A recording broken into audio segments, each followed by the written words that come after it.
Hey guys, welcome to Kiwi Classics and Customs. This is a little prologue that I've decided to pop on the front of the main video that you've clicked on to watch, completely relative to the video. I've found out a little bit more information about the particular car dealer, their stance, that kind of thing. So I just wanted to share that with you as quick as I could before the actual video starts. Now, it's a car dealership in North Carolina. The owner has been in touch with them. They completely disagree with my findings. They think the car's perfectly okay, for a 60-year-old car. So I'll be interested to see what you guys think. Like, put your comments up at the end of the video. You look at the video, you tell me what you think. So yeah, they're not really interested in helping the customer out. They have a policy where you cannot get it inspected unless you are present. Like, you have to be there in attendance with your mechanic, whoever you choose to inspect it. They have, it's you sign your life away as far as is where-is goes. They will, certain conditions, give you, accept the car back, but you have a $2,500 restocking fee, plus shipping, plus any other issues they may find that they can say, this wasn't like that when we delivered it to you. So yeah, they're, those are little red flags. But yeah, so I dug a little deeper, went on to Google reviews, brought them up, 4.5 out of 5 stars. And I thought, well, that's not bad. Maybe they're just having this was just, they got caught. Everybody can get caught.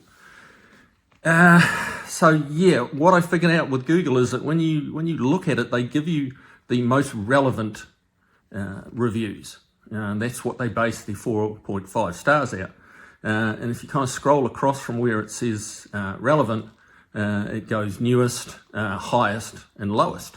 And the lowest are the negative reviews, like the lowest number of stars. So I clicked on that, and lo and behold, there's 20 very angry, very upset people with this dealership. This is something that, and this is over a period of about 2 years. 20. So that's closing in on once a month. They've got someone really unhappy. And stories of having to spend $20,000, cars being unsafe, that kind of thing. So yeah, so there's a little handy hint for you is look at the lowest reviews, because the highest reviews are all going to be glowing, and how accurate they are is hard to say. So the dealership is AP Vintage Motors in Statesville, North Carolina. Go and check them out. Watch the video.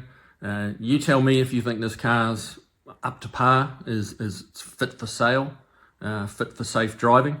I know I don't believe it is. They do believe it is. So you guys be the judge, and enjoy.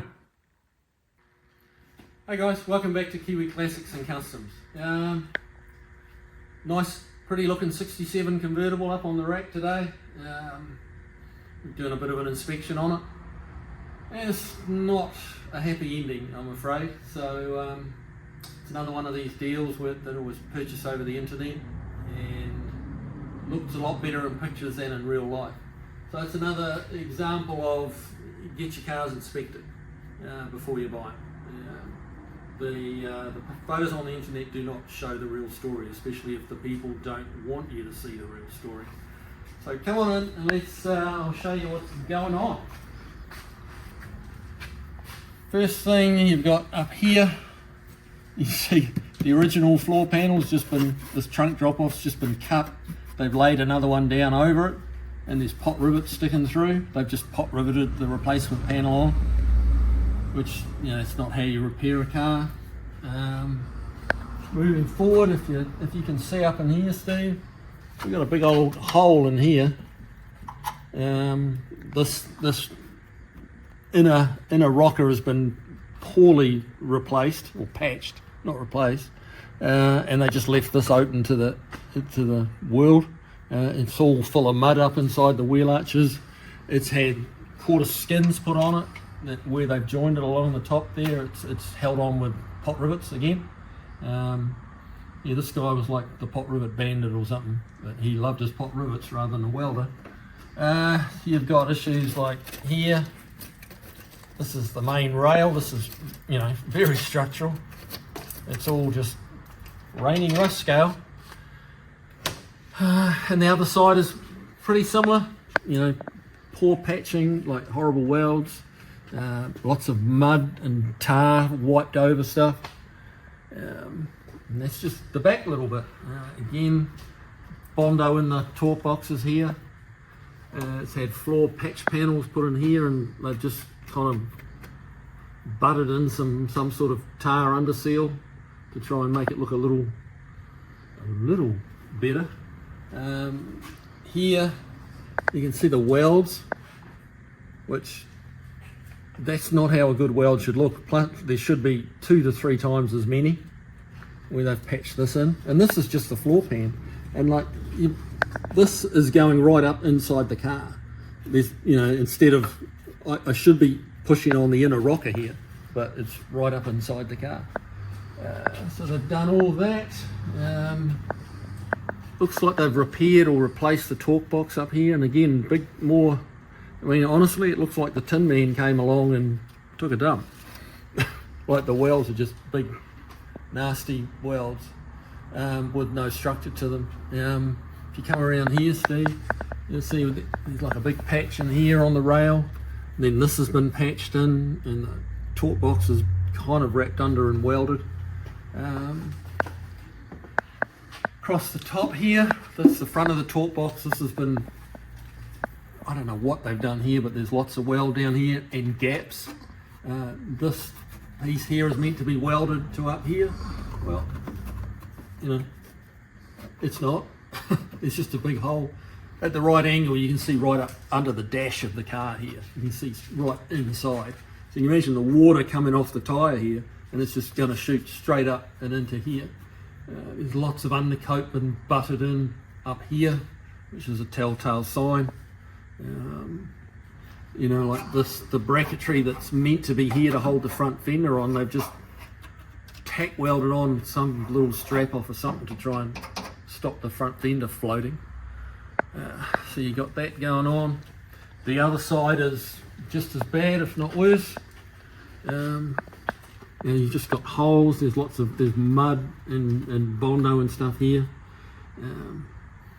It looks like that has been replaced, that torque box, but there's more bad welding, just joins and patches everywhere.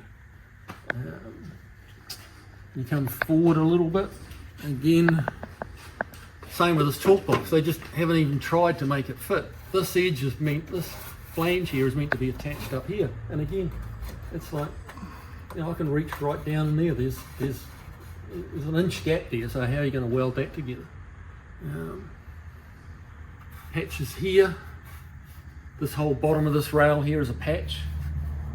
Now this is a chassis rail. That's what's holding the front end and the engine in the car, and that's what's meant to protect you if you run into something.